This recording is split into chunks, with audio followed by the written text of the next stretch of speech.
Hi, Angel. Good to see you. Likewise, likewise.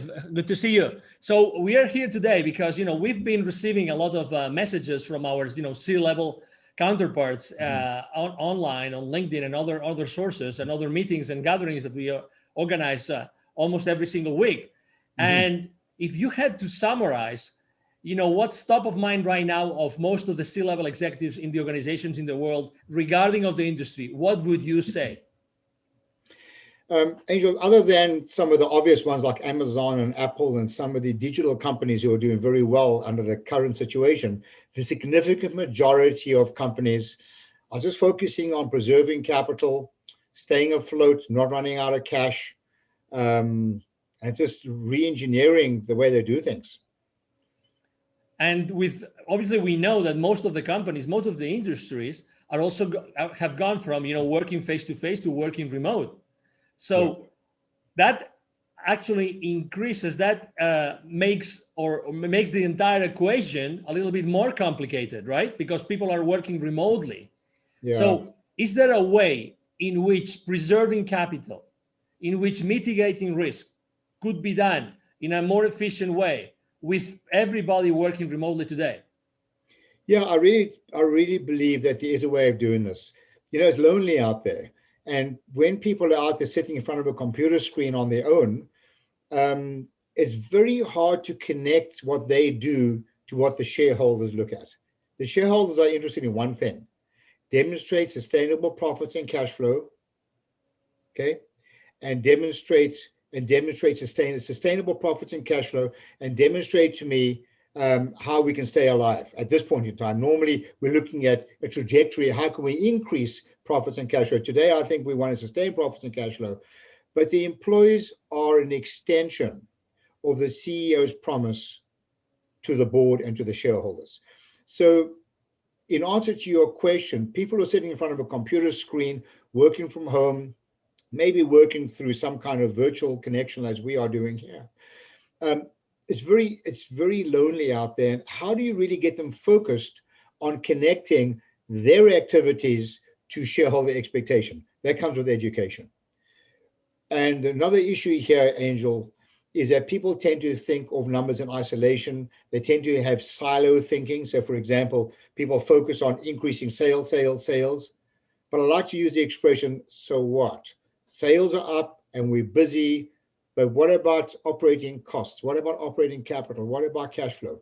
And if everybody understood the financial implications of what they did without thinking in a silo and could think the bigger picture, I really believe, and I've experienced this over and over again, that people's behavior and the way they think would actually change.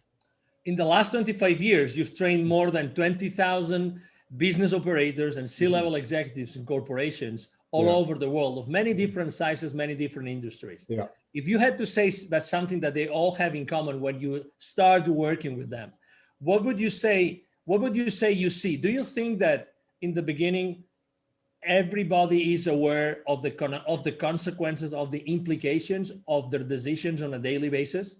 Oh my word. I've tested thousands and thousands and thousands of people across the board, from entrepreneurs to C-level executives to CEOs of companies.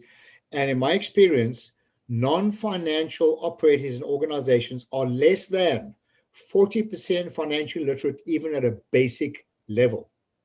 Just what is the role of a P&L, balance sheet, some simple questions. Less than 40% financially literate. Can you imagine if people don't understand the financial implications of what they do and they work in a silo? Can you imagine how much profit is slipping through the cracks? And because basically they don't know what they don't know. It's a huge problem in organizations, Angel, across the board. Let me ask you a tricky question. Yeah. How many people in an organization do have signing power in their bank accounts? When I do workshops, and sometimes I speak at conferences and ask people to show me on their fingers, how many people have signing power? And they say 1, 5, 3. I said, you're all wrong. Everybody has signing power on your bank account. Your employees are the custodians of your company's profits, and they are an extension, in effect, of the pen that is signing the checks. The time that check gets signed, it's too late. So what are you going to do? Go back and tell someone, well, I'm not going to pay for this labor cost because we screwed up and to do a rework on our job, or you overpaid a vendor, or we were inefficient. It's not going to happen. It's too late. You've got to deal with this at the root of the issue, not when you sign the checks.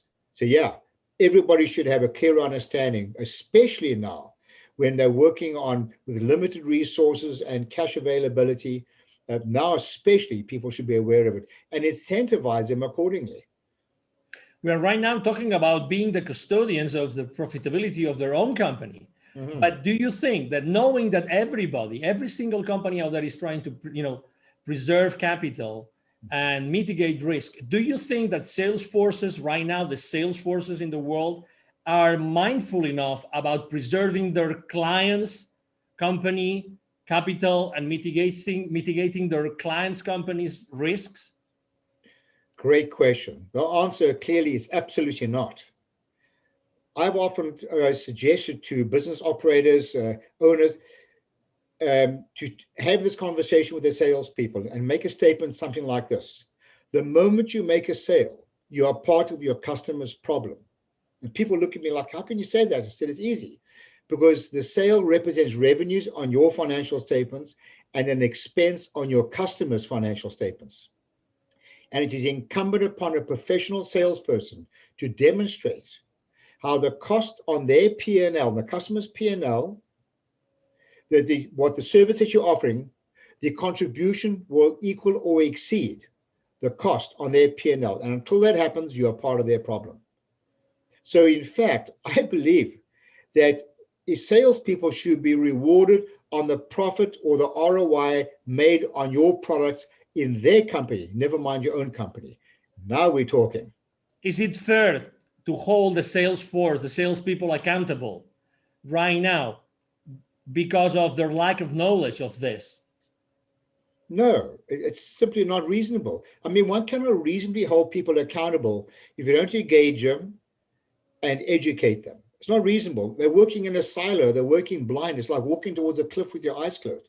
So how can you expect people to make fiscally responsible decisions when they're actually completely naive? I mean, you ask people, how much volume must you sell when you discount? I can count on my one hand out of the tens of thousands of people I've trained. How many people give me the right answer? It's something as simple as that.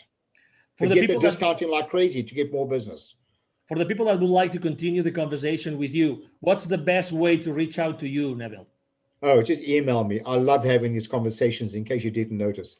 So it's Neville, Neville, at bizwisdom.com, bizwisdom.com. Contact me. I'd love to have a conversation with you. Excellent. Thank you very much, Neville, for being with us today.